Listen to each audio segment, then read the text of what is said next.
Olá, caros ouvintes, cá estamos nós para mais uma edição da rúbrica Tendências e hoje, mais uma vez, o nosso estúdio veio até ao Hotel dos Melos, neste caso em concreto, aqui é este jardim magnífico, para apresentarmos um tema extremamente desafiante nesta edição e como podem ver, temos aqui o convidado de honra, o Alexandre Monteiro, que é especialista em decifrar pessoas e por isso mesmo sinto-me um pouco observada e até mesmo diria aqui um pouco intimidada, porque há que ter sempre algum cuidado na postura ao lado deste senhor.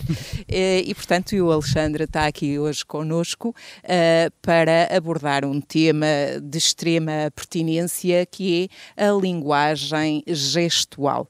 Olá, Alexandre, bem-aja por ter vindo aqui a Viseu e estar aqui neste ambiente de extrema excelência a abordar este tema tão importante na nossa sociedade atual, onde a imagem é cada vez mais um ícone de extrema relevância. Eu agradeço imenso o convite e para mim é um gosto enorme estar em Viseu, estar com a Cila também e ajudar também todas as pessoas a tornarem-se ainda melhores com a linguagem corporal e com o decifrar pessoas, que este é sempre o objetivo. Que é sempre um atributo a ter em conta e que no dia-a-dia faz muita diferença, não é, Alexandre? Sim, faz toda a diferença. Hoje em dia nós andamos sempre à procura muito de ser competentes. Queremos ser competentes e queremos mostrar só essa competência. Só que o ser humano não funciona assim. O ser humano primeiro funciona com a ligação, depois com a empatia e depois sim competência, tanto que nós validamos a competência se gostamos ou não, e isso aí muitas vezes gera erros de percepção, e com a linguagem corporal ou com decifrar pessoas, eu ajudo as pessoas a serem percebidas como competentes, mas de uma forma biológica e emocional também, que este é sempre o caminho. Fantástico.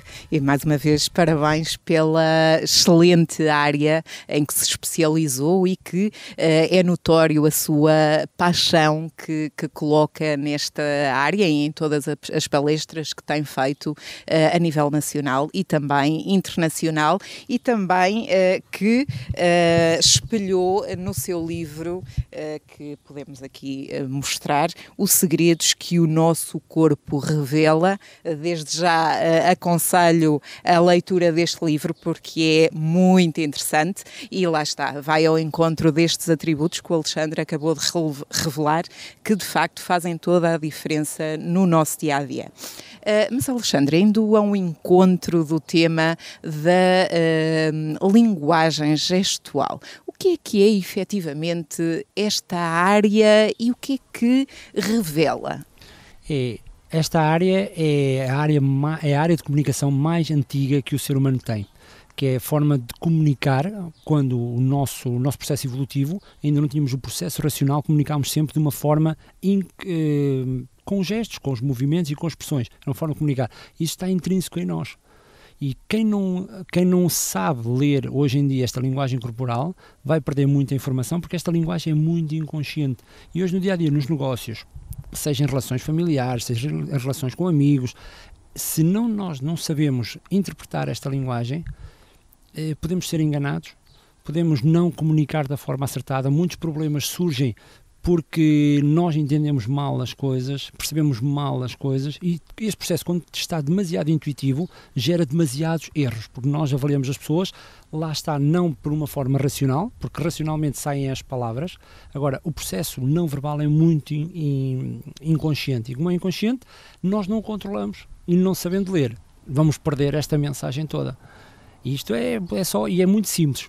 Não é fácil no início, mas é muito simples. Saber ler as expressões faciais da pessoa, saber ler a postura, a direção do umbigo, a direção dos pés, a forma como nos vestimos, os acessórios que utilizamos, a forma como falamos, até o tom de voz consegue influenciar tudo aquilo que nós somos. E não há nada que nós façamos que não tenha uma intenção. As pessoas às vezes dizem, fiz este gesto porque sim, fiz esta expressão porque sim, vesti isto porque sim, usei este acessório porque sim. Não. Toda a ação tem uma razão. E o nosso cérebro é tão preguiçoso, que se não houver uma intenção, ele não faz. Eu às vezes pergunto às pessoas que são um bocado mais céticas com este termo de decifrar pessoas ou da linguagem corporal, porquê é que tu te mexes? Mesmo ao telefone, quando estamos ao telefone, se reparar, coloque-se ao espelho ao telefone e quando está a falar, a tendência é rir, ou é ficar triste, ou é mexer com as mãos, ou é gesticular, ou é andar. Nós estamos constantemente a mexer porque é intrínseco em nós, é algo humano e esta comunicação é muito mais válida do que propriamente a verbal. Porque quando há uma comunicação frente a frente, nós não nos lembramos de maior parte das palavras que as pessoas dizem. O que é que nós nos vamos lembrar? Da forma como a pessoa nos fez sentir. Se confiamos, não confiamos, se gostamos, não gostamos. E este confiar, gostar, não é o verbal que indica, é sim o não verbal. Porque eu posso dizer à Cília muito bem, confia em mim, e a Cília pode dizer que sim ou que não. Não é pelo que eu digo, mas sim pela forma como eu me comporto. E por isso a importância, porque como é inconsciente, é mais verdadeiro. E quem souber este poder, ou quem tiver este poder, vai ter uma vida muito mais feliz. Muito bem, Alexandre. Portanto, há aqui um alinhamento direto com o emissor e receptor, na forma como comunica e como recepciona e transmite o seu conteúdo, que neste caso em concreto é a mensagem, mas que depois é espelhada no seu comportamento e sentimento em termos de gestos, não é? Exato. E acontece muitas vezes é que nós pensamos que comunicar é aquilo que dizemos ou fazemos com o corpo, e não é isso. Comunicar é o que o outro percebe daquilo que eu faço. E muitas vezes, apesar de eu estar a dizer as palavras certas, todo o corpo não é congruente com aquilo que eu digo. É quando nós desconfiamos, não joga a bota com a perdigota. Aqui é quando o corpo não é congruente com as palavras. E como a linguagem corporal e o tom de voz têm maior impacto na comunicação, as palavras são menos válidas. E aqui muitas vezes falha. Isto falha muitas vezes na liderança, em líderes de empresas, quando querem comunicar com os colaboradores, às vezes sentem, eu não estou a conseguir liderar, não estou a conseguir perceber, não transmitir carisma, e não é pelo que dizem, é simplesmente pelo que fazem e como dizem aquilo que dizem. Por isso é que muitas vezes falha, porque as palavras que é que transmitem? São ideias. A palavra é só uma ideia, é uma racionalidade. O que é que transmite as expressões, o corpo e as mãos? Emoções. Quando as palavras não são congruentes com os gestos e com as expressões, quer dizer que a ideia não é congruente com a emoção. E como não é congruente, a comunicação falha. E nós muitas vezes o que é que fazemos? Desconfiamos. E quando desconfiar, convém perceber o que é que se passa ali. O que é que se passa, não é? Alexandre, mas já que está a tocar aqui em detalhes que vai ao nível do foro psicológico, tem muito a ver com esta componente, o nosso cérebro é dividido em dois hemisférios. O hemisfério direito e o hemisfério esquerdo, um mais criativo e outro mais racional. Esta área tem muito a ver com o comportamento de ambos? Sim, há sempre um mix e há pessoas que são mais analíticas e mais emocionais. E tudo o que nós fazemos é para satisfazer essas necessidades, ou de emoção ou de razão. Até o próprio corpo transmite isso. Por exemplo, as pessoas que se mexem muito, movimentam muito as mãos, trabalham muito mais com a área emocional. Aquelas que não mexem tanto com as mãos, até têm um tom de voz mais pausado, uniforme. Quer dizer que são mais analíticos, ponderam mais. A emoção gera velocidade, a razão gera mais calma. E isto, o que é que acontece? Nós não fazemos os gestos, isto para ligar aqui à questão psicológica, os gestos que nós fazemos, não fazemos porque sim. Há uma origem do gesto. E esta origem do gesto vem da parte psicológica, daquilo que nós valorizamos, daquilo que nós acreditamos, daquilo que nós procuramos. Porque o gesto é uma consequência de alguma razão que nós temos inconsciente. Por exemplo, as pessoas que gostam de dominar e controlar, os gestos vão ser dominantes e controladores. As pessoas que gostam de ser mais submissas, os gestos vão ser submissas. Quando eu quero ser mais competente, ou sinto-me competente, tenho que me sentir, não quero. Porque se eu quiser só e não me sentir, o corpo vai-me revelar isso. Exatamente. Por isso apresenta alguns índices contraditórios. Exato, não é? Porque nós somos um ser, o que eu digo é que somos um ser biopsicossocial. E se nós não conseguirmos juntar estas três áreas quando deciframos pessoas, ninguém vai conseguir decifrar. Porque somos seres biológicos, porque a forma como nós processamos a informação, não é a informação, é hormonalmente, tem um impacto enorme. As nossas hormonas, as substâncias que produzimos têm um impacto enorme. Eu vou dar um exemplo. Quando estamos estressados, o cortisol sobe. Quando estamos confiantes, sobe a testosterona. E isto aqui tem impacto em nós. Quando há uma alteração hormonal, o nosso comportamento muda. Psicologicamente, a forma como eu penso, como eu processo a informação, tem impacto também no comportamento. E socialmente, eu também tenho que me adaptar às pessoas que estão à minha frente. Se a pessoa é dominante, eu vou me comportar de uma forma dominante ou desafiante. Se a pessoa é submissa, vou ser desafiante, ou vou ser dominante, ou vou ser orientador. Por isso é que somos biopsicossociais. Muito bem, Alexandre.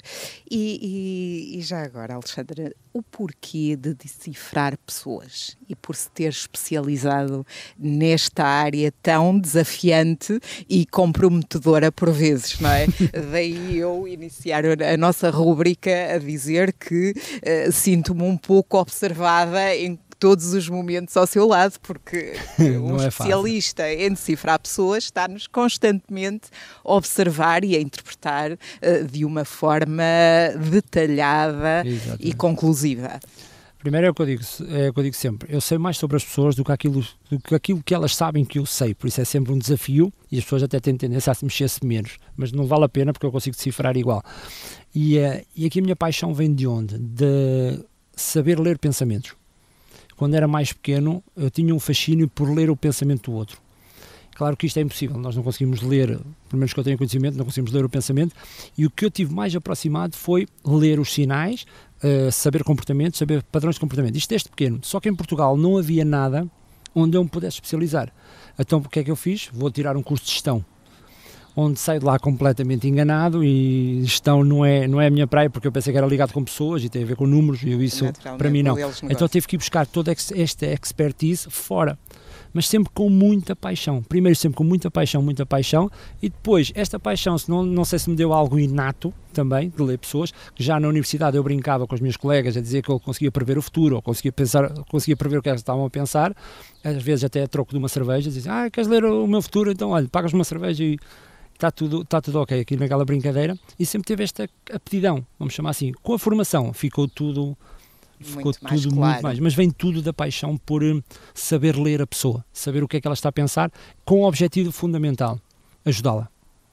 Principalmente ajudar a pessoa, não com aquela de invadir o espaço, como as pessoas pensam que eu faço, não, é perceber o que é que ela sente, qual é o núcleo dela, porque nós todos vestimos uma persona, mas no fundo o núcleo está lá, é com o núcleo da pessoa, sabê-lo entender e depois ajudar a que esse núcleo saia e desabroche, no sentido de a pessoa ser aquilo que ela deve ser, ou que quer ser, ou que sonha ser.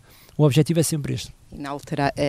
Enaltecer a sua essência, digamos. Exatamente. Muitas vezes nós temos medo de mostrar este núcleo, porque não vai ficar bem com este, ou não fica bem com aquele, ou este não gosta, ou o meu pai não me deixou ser, ou a minha mãe não me deixou, ou então há muitas castrações de personalidade e depois vestimos estas personas. Estas capas, não é? Muito bem. Alexandre, e estamos inseridos numa sociedade extremamente exigente, em que o mercado grita talento cada vez mais e cada vez mais é extremamente competitivo. A sua área, numa perspectiva de entrevistas, é cada vez mais procurada e enaltecida para analisar o comportamento dos entrevistados. Por vezes, o comportamento, os gestos, as expressões faciais são muito mais importantes do que as próprias competências. Fale-nos um pouco disso, desta componente, e qual a postura, ou melhor, e qual a melhor postura a adotar numa entrevista de emprego? Algo fundamental, como nós iniciámos, competência. A maior parte das pessoas ocupa mais de 95% do tempo a fazer um currículo. E depois não vai treinar como é que vai defender esse currículo. E o que acontece? Quando chega lá, o currículo só serve para nós chegarmos à entrevista. Agora, quando chegamos à entrevista, nós temos que saber defender este currículo. Porque se o entrevistador tiver uma má impressão nossa, o currículo não nos vale de nada. E a questão da competência, eu sei, eu fiz, eu tenho este certificado, eu fiz isto, a pós-graduação, eu tenho esta licenciatura. Se a pessoa não gostar de nós, esqueça. Eu até costumo lançar sempre um desafio que é: diga-me 2 características boas de uma pessoa que deteste. É difícil, não é? É difícil porque nós não gostamos de avaliar positivamente uma pessoa que nós não gostamos. E aqui, o que é que eu digo? Primeiro temos que apostar na ligação. Que ligação que é? Fazer com que o outro goste de mim, que é para me avaliar de uma forma positiva. E às vezes este fazer gostar é simples, basta sorrir. Por isso, numa entrevista de trabalho, nós não podemos entrar numa entrevista com medo, porque o entrevistador vai sentir essa insegurança. O que é que temos que fazer? Treinar um sorriso. É mostrar os dentes. Pelo menos mostrem os dentes. O que é que quer dizer primeiro mostrar os dentes? É biológico. Que é, eu mostro os dentes para dizer que não sou uma ameaça. Porque se eu vou de uma forma desafiante para o entrevistador, o que é que ele faz? De uma forma de resposta, em forma de resposta, em desafio, o que é que me diz? Tu vais-me querer dominar, então eu não te quero avaliar, ou não te vou validar. Por isso é que temos de ter muito cuidado. Primeiro, ligação. Tratar as pessoas pelo nome gera alterações de substâncias no nosso corpo. Nós adoramos, por isso saber o nome do entrevistador é essencial. Se houver possibilidade, perfeito. Elogiar a empresa. Isto aqui, estou a trabalhar tudo a parte de influência não verbal. A nível de posturas, tenho uma técnica que se chama sopa, que é sorrir, olhar, mostrar as mãos e o aspecto visual. Porque nós estamos constantemente a avaliar pessoas. E o sorrir serve para não sermos percebidos como ameaça, o olhar para mostrar interesse, porque algumas pessoas têm dificuldade em fazer o contacto visual. E como têm dificuldade, quando nós não nos olham, ou quando não nos olham nos olhos, o que é que nós dizemos? Desconfiamos ou percebemos como baixa autoestima ou baixa confiança. Por isso é essencial treinar o contacto visual. De seguida, mostrar as mãos. Mostrar as mãos como? Levem um caderno na mão, não vão de mãos a abanar. Normalmente eu pergunto, olha, na sua empresa, se anda alguém de um lado para o outro, sem nada nas mãos, o que é que anda a fazer? As pessoas o que é que respondem? Nada.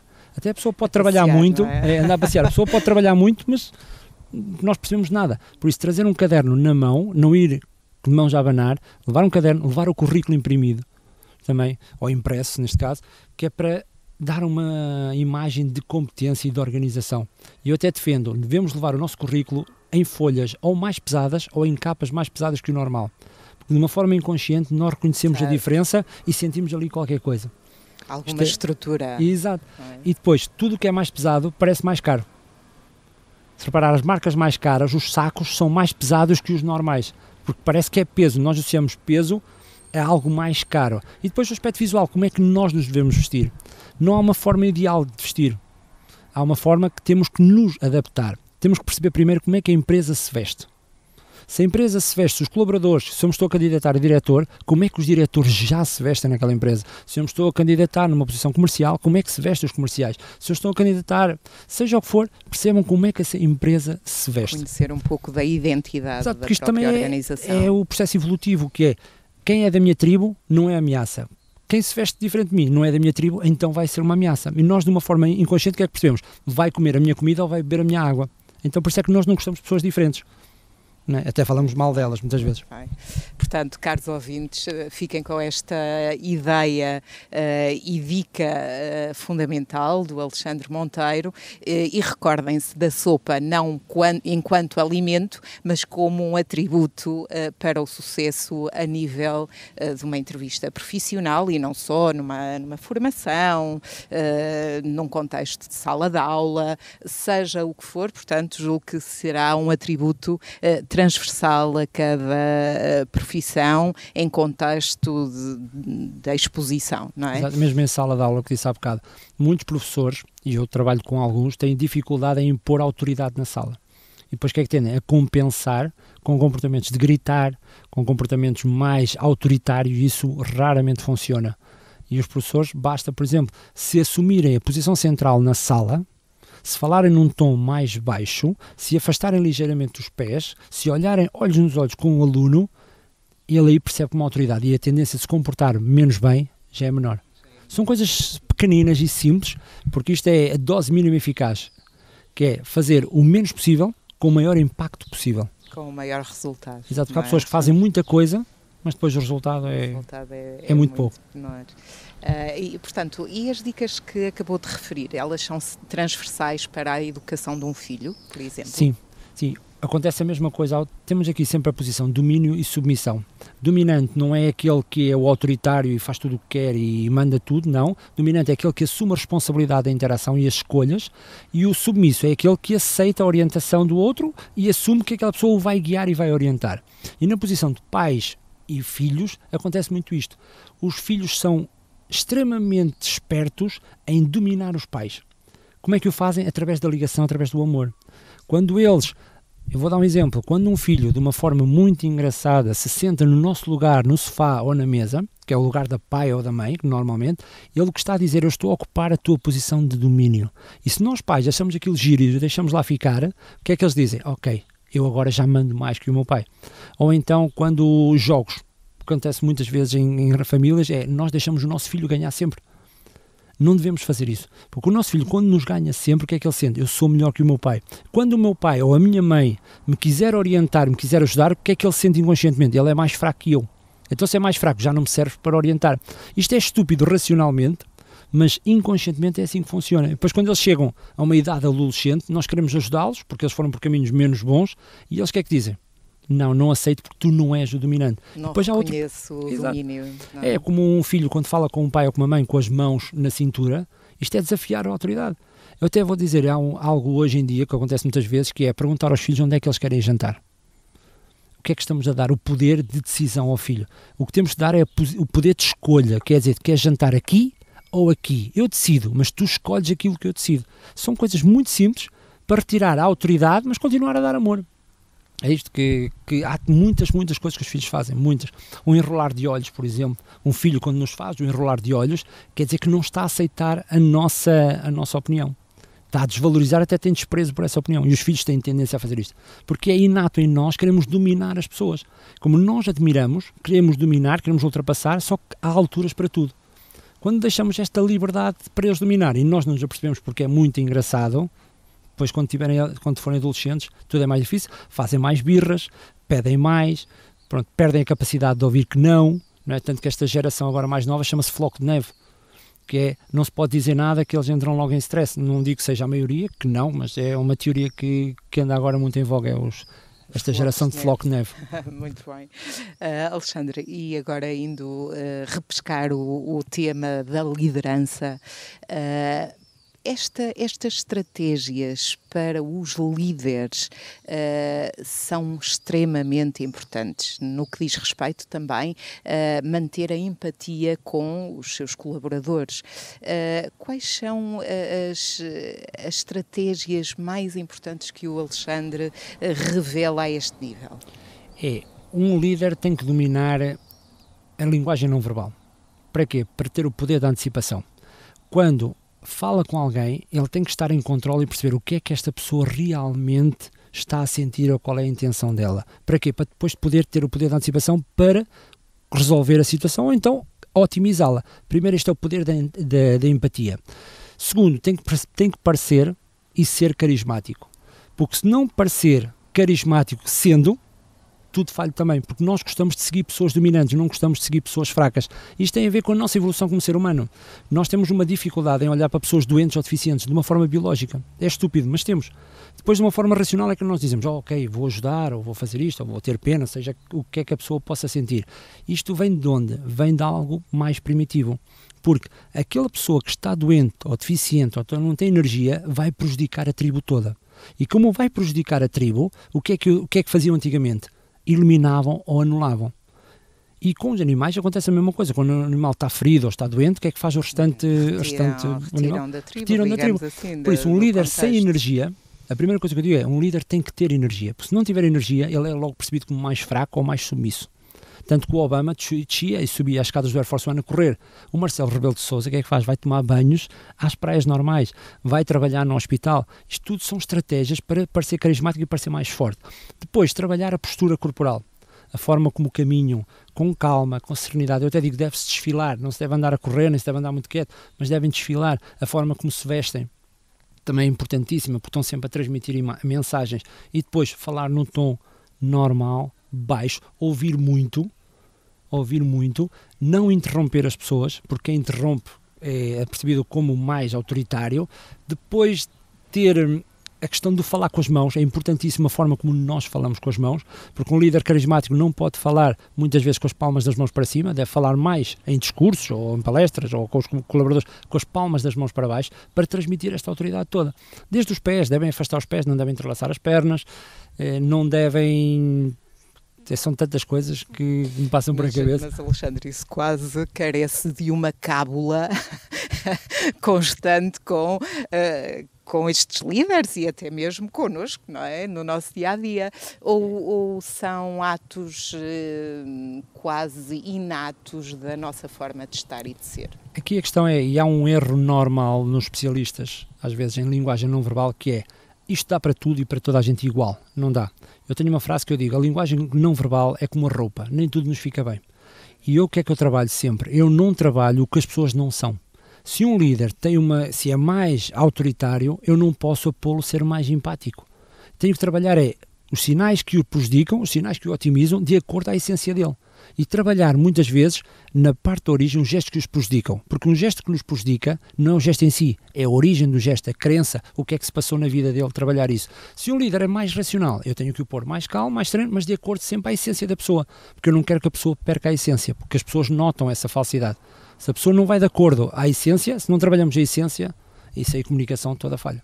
Por isso é que depois é mais fácil, não é preciso de tal cábula, porque a pessoa tem alerta sobre os sinais, sabe o que não pode fazer e o que pode fazer, para otimizar, então é tudo muito mais fácil de interiorizar. Muito bem. Alexandre, e agora aqui para descomprimir um pouco, a minha posição neste momento é de elevado interesse, uma vez que a rúbrica está a ter um interesse bastante pertinente e, portanto, eu estou virada na sua direção. Isto para os ouvintes que nos estão a ouvir apenas via FM, poderão ter esta percepção também quando partilharmos o vídeo. No entanto, eu descrevo para quem nos está a ouvir apenas, portanto eu estou a olhar para o Alexandre Monteiro porque tenho e estou com elevado interesse na conversa e nestes temas que ele está a partilhar. No entanto, se eu me virasse para a frente, o que é que eu demonstraria? Aqui vemos, pela postura dos joelhos, nós apontamos o joelho para onde estamos interessados. É uma forma da forma como nós estamos a interagir, é pelos joelhos ou pela posição ventral. O nosso tronco aponta para as pessoas que estamos interessados e o nosso joelho, quando estamos sentados, também aponta para as pessoas que estamos interessados. Depois, o acenar, quando estamos a falar, acena, não de uma forma constante, porque isto é cala-te, não é? Agora, o acenar só no fim das sentenças é sinal de interesse. É como as pessoas quando dizem claro, claro, claro, claro, claro, claro, as pessoas não estão a ouvir nada, nem estão a concordar, porque é muitas vezes. Por isso é muito fácil ver a questão do interesse e desinteresse pela posição do tronco, posição da frente do tronco e pelos joelhos, até pelos pés. Muito bem, Alexandre. Portanto, olhem, fiquem com esta dica e comecem a ficar mais atentos na interação com as pessoas, porque já têm aqui alguns atributos para poderem interpretar o interesse ou a falta dele, não é, Alexandre? Exato. Eu até costumo dizer, a título de curiosidade, nas minhas formações, que o mundo não vai ser igual. Eu dou uma nova realidade às pessoas, que é a realidade mais verdadeira das pessoas. Aquilo, porque nós não conseguimos controlar o nosso corpo. Não conseguimos, a maior parte do tempo, não conseguimos controlar. E como não conseguimos, a mensagem é verdadeira. E as pessoas começam a ter uma percepção da realidade completamente diferente. E é fantástico. E o feedback que tenho tido também é fantástico. É de facto uma área extremamente desafiante, tal como eu referi no início da rúbrica. Alexandre, eu tenho acompanhado um pouco os vídeos que tem feito com algum detalhe na interpretação das atitudes, das expressões faciais, sobretudo alguns vídeos mediáticos, quer dos líderes nacionais e internacionais, ou até mesmo de alguns casos de interesse nacional e por vezes críticos, não é? Sim, e agora tem havido muitos. Sem dúvida. Esta análise e estes vídeos têm-se tornado viral. Não é? O Alexandre tem este trabalho numa perspectiva de sensibilização ou para ajudar a sociedade em termos influenciadores? O meu primeiro objetivo é criar consciência de que esta linguagem dá muita informação e que as pessoas não se apercebem. No fundo é sensibilizar as pessoas para uma nova linguagem, para uma nova realidade e que elas podem ter melhores relações pessoais, profissionais ou sociais sabendo ler. Não é esconder isto, como há muitas pessoas que até às vezes querem esconder este conhecimento com medo que o outro saiba, não. É trazer ao maior número de pessoas, às pessoas normais, vamos chamar assim normais, que não são especialistas, a um médico, a uma mãe, a um pai que pode ter uma relação melhor com os filhos, a um colaborador, a um diretor. E depois, através destes casos mediáticos, o que é que eu faço? Chamo a atenção para os casos e depois que tenham impacto na pessoa para a vida dela e não só para a informação. É mais para a questão da sensibilização. Sim. E ter uma consciência. E ter consciência que se souberem isto, a vida delas vai ser melhor. Sem dúvida. Alexandre, tenho conhecimento das suas palestras, quer a nível nacional, quer a nível internacional. O que é que as pessoas que as frequentam retiram e qual é o seu contributo maior a este nível? As palestras faço-as sempre de uma forma muito simples. Não fácil, mas de uma forma simples.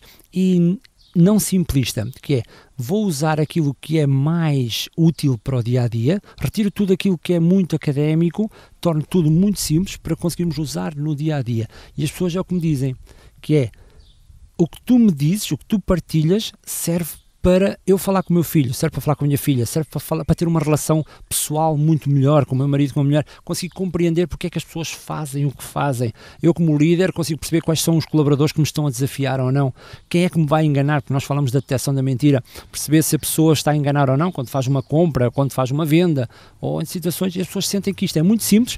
E depois tem uma coisa que eu adoro, que é a ligação com as pessoas.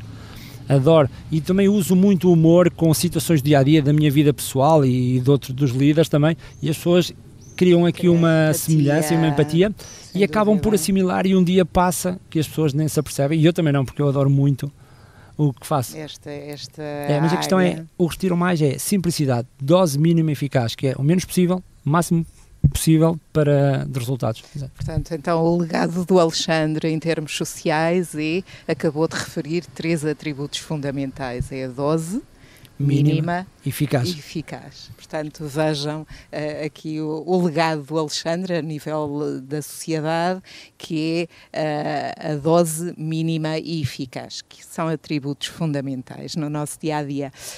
No entanto, o Alexandre, para além de ajudar líderes, também, como já referiu, aspectos educacionais, também ajuda a alguns fatores de elegância e do saber estar e vestir e as cores que devemos usar em determinadas alturas fulcrais, não é? Ao nível da postura, Alexandre, eu sou uma fã do Alexandre, pelo seu brilhante profissionalismo e pela sua simplicidade, e portanto, por vezes revela aqui alguns assuntos, até mesmo como as senhoras colocam a carteira, diz muito de uma senhora e da sua própria elegância. Alexandre, fala-nos um pouco destas particularidades que, regra geral, achamos com piada, mas que fazem toda a diferença, não é? Fazem toda a diferença. A própria compra das carteiras /malas já tem nós já queremos transmitir alguma coisa. Começa logo no momento da compra. E eu adoro o tema das mulheres, porque uma das minhas missões é tornar as mulheres ainda mais poderosas. Eu tenho 2 filhotas e quero que elas se tornem ainda mais poderosas, não quero que se tornem autoritárias nem demasiado sensuais, tanto que eu tenho uma formação chamada Mulheres Mais Poderosas, e as senhoras têm muitos acessórios e combinam muitos acessórios também para transmitir esse poder ou então essa sensualidade. E muitas vezes o que é que acontece nas mulheres? Elas não sabem equilibrar o poder com a sensualidade e depois estragam um bocado o que é a essência da mulher. E eu ensino isto. E a questão da mala /carteira tem isso. Por exemplo, as senhoras, quando vão com a mala aqui no antebraço, quer dizer que gostam de status e poder. E deve ser feito, por exemplo, em eventos de networking, em palestras grandes, onde vamos ter muita gente, onde temos que ter mesmo esse status de poder, temos que usar. Depois, se vamos para uma reunião, devemos utilizar a mala e a carteira aqui ao lado, para quê? Para transmitir pragmatismo e focadas em resultados. Não devemos colocar a mala à frente dos genitais, porque isso são pessoas mais tímidas, mais introvertidas, no fundo estamos-nos a proteger, estamos com medo, estamos com desconforto. Não devemos utilizar a mala a tiracolo em situações profissionais, porque senão somos percebidas como menos organizadas também. Usar atrás, não gosto de regras, sou demasiado inovadora, não é? Se uso mochila, sou demasiado prática. E depois o contexto aqui, nós temos que ter muita atenção. Por exemplo, numa reunião, eu se for de mochila, apesar de ser muito prática, a pessoa como é que me vai ver? Como não ligo muito e não gosto muito do... Menos responsável, digamos. Exato. Se eu vou para uma reunião com a mala aqui no antebraço, a pessoa diz, parece arrogante, não é? Porque não é congruente. Se eu vou para um evento com a mala ao lado, tu não queres ligar muito com as pessoas, porque estás aqui é só para focar em resultados e para conversas mais analíticas, não é tanto para socializar. Por isso a questão das malas influencia muito. Temos a questão dos acessórios, pulseiras, as cores. Nomeadamente, não é? Sim, as mulheres usam cores mediante o seu estado emocional ou hormonal. Até a parte do hormonal também da mulher, que influencia muito mais que o homem, não é? E as cores influenciam como nos sentimos e também influenciam a pessoa com quem nós estamos. Se nós utilizamos, por exemplo, uma palestra, nós devemos utilizar a cor mais escura. Porquê? Porque dá foco nas mãos e na cara. não é? Se vamos para um evento onde seja muito mais emocional, devemos utilizar cores mais o vermelho, ou cor-de-rosa, ou o branco. Se vamos para eventos mais de competência e de resultados, mais o azul escuro, não é? Para a questão dos fatos. E depois temos algo fenomenal que é o impacto do vermelho. Quem usa apontamentos vermelhos é percebido como o mais líder e como o mais poderoso ou como o mais poderoso. Por exemplo, eu uso aqui na pulseira. Eu já ia fazer essa pergunta, Alexandre. E nós devemos utilizar estes apontamentos vermelhos porque têm um impacto, mesmo por causa inconsciente, e as pessoas nem se apercebem disso. E se repararem, por exemplo, a Merkel anda muitas vezes de casaco vermelho. Aquelas marcas mais caras utilizam o símbolo vermelho ou apontamentos vermelhos, aqueles sapatos fenomenais, os Louboutin, têm apontamentos vermelhos. Isso é um brincar um bocado com as cores. Eu também trabalho com grandes superfícies, também se trabalha com as cores. Vou dar um exemplo a nível profissional. Se repararem, as promoções são muitas vezes em amarelo e em vermelho, porque esta combinação de cores gera fome. Se gera fome, gera atenção, então eu vou comprar. E nós não sabemos a questão. E só vemos 3 cores. Que é o vermelho, o verde e o azul. O resto é combinação. Percepcionar... Não, o resto é tudo combinação de cores. Não é? Isto tem a ver com água, com recursos e com sangue, como animais. O resto dos animais só vem 2. Muito bem. Portanto, caros ouvintes, como veem, o Alexandre em pouco tempo já nos debitou aqui conteúdo de extrema relevância. Portanto, eu desafio o Alexandre, da próxima vez que venha a Viseu, que façamos uma rúbrica mais direcionada a um tema mais específico, porque fica aqui o bichinho de todos nós em continuar a ouvi-lo. Mas agora voltando ao apontamento vermelho, Alexandre, e sei e conheço que usa sempre um apontamento vermelho durante o seu percurso, seja em atos profissionais, seja em atos pessoais. Já revelou aqui o porquê, mas fale-me, é sempre no mesmo local? Não, pode ser em qualquer local. Primeiro é uma coisa que eu tenho sempre em mente: eu não partilho nada que não pratico. Ou se falo, pratico porque tem de dar resultados, senão não faço. Por isso é que eu acompanho sempre com o apontamento vermelho, porque funciona. A questão do local é indiferente no sentido que seja acessório. Não? Ter cuidado, não exagerar muito no vermelho, porque senão podemos ser percebidos como arrogantes. Por exemplo, as gravatas. Não devemos utilizar a gravata vermelha, porque é demasiado poderosa e somos percebidos como arrogantes. Devemos utilizar a azul escura. Credibilidade e confiança. Agora, a nível de apontamentos, pode ser em qualquer parte do corpo, porque nós conseguimos perceber tudo. Nós recebemos 400 milhões de informação por segundo. Que isto é uma brutalidade de informação. Mas só temos consciência racional de 2000. Quer dizer que inconscientemente percebemos tudo, mas conscientemente não percebemos. Por isso, usar um apontamento vermelho, seja onde for, desde que seja visível, aí tem esse impacto nas pessoas. Agora, profissionalmente é sempre melhor aqui no braço, porquê? Porque nós movimentamos e a primeira zona do corpo para onde olhamos é para as mãos e automaticamente para o pulso. Por isso é sempre bom. É verdade. Alexandre, mas esse efeito gera efeito nas pessoas que nos observam ou também gera efeito em nós mesmos, em termos os dois. Psicológicos? Exato, tem os dois efeitos, tanto que está provado que equipas, por exemplo, de karaté, adversários de karaté, aquele que usa a fita vermelha ganha mais vezes, porque a comunicação cérebro-corpo e corpo-cérebro é bidirecional.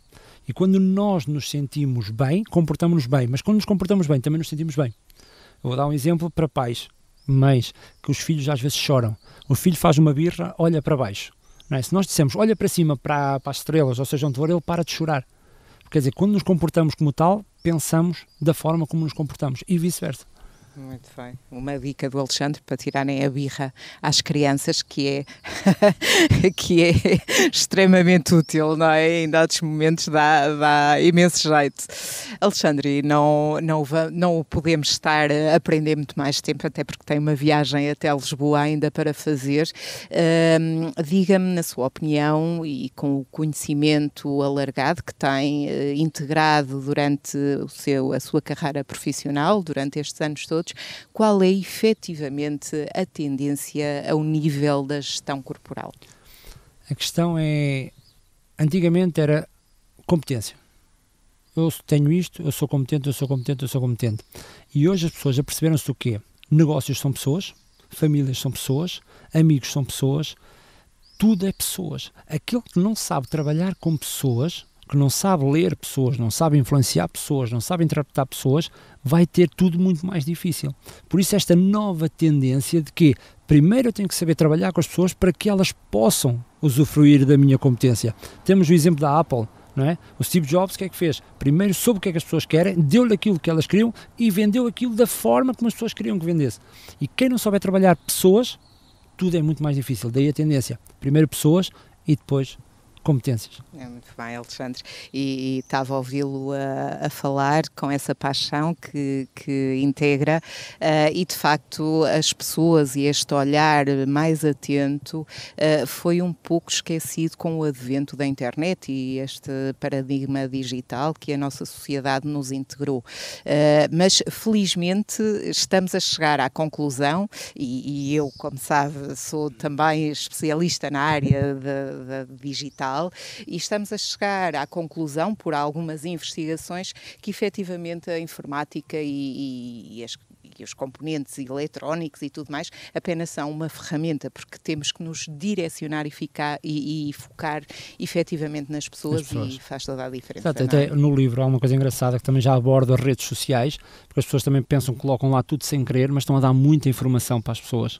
Eu neste momento já estou a ser recrutado por empresas para conseguir ler outras pessoas, ou outras empresas, ou outras direções, para perceber como é que vão negociar com elas, porque nas redes sociais nós colocamos tanta coisa e as pessoas focaram-se nas redes sociais, para falar a questão mais digital, para quê? Para irem buscar muitas vezes aquilo que não tinham na vida presencial.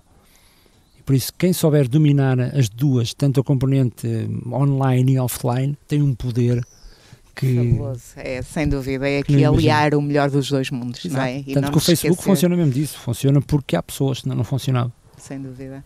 Alexandre, foi uma honra tê-lo na nossa rúbrica e aqui com esta envolvente fantástica. Desde já o nosso bem-aja ao grupo Visabara Turismo por nos ter facultado este jardim integrado aqui no Solar dos Melos, que é efetivamente um espaço magnífico.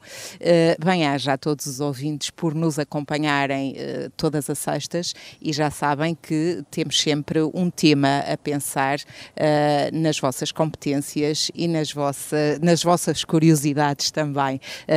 Fiquem com estas dicas do Alexandre Monteiro, porque são uma mais-valia para o nosso dia-a-dia. Muito obrigado e também posso deixar aqui também as minhas páginas sociais, que é sempre bom, porque eu coloco lá aqueles vídeos virais, não é? Basta procurar no Facebook Alexandre Monteiro, tudo junto, ou então através do Instagram, Decifrar Pessoas. E então no Instagram então ainda coloco aquelas questões mesmo espetaculares de interpretar pessoas, reis, rainhas, presidentes, seja o que for, é mesmo fantástico. Adoro o que faço.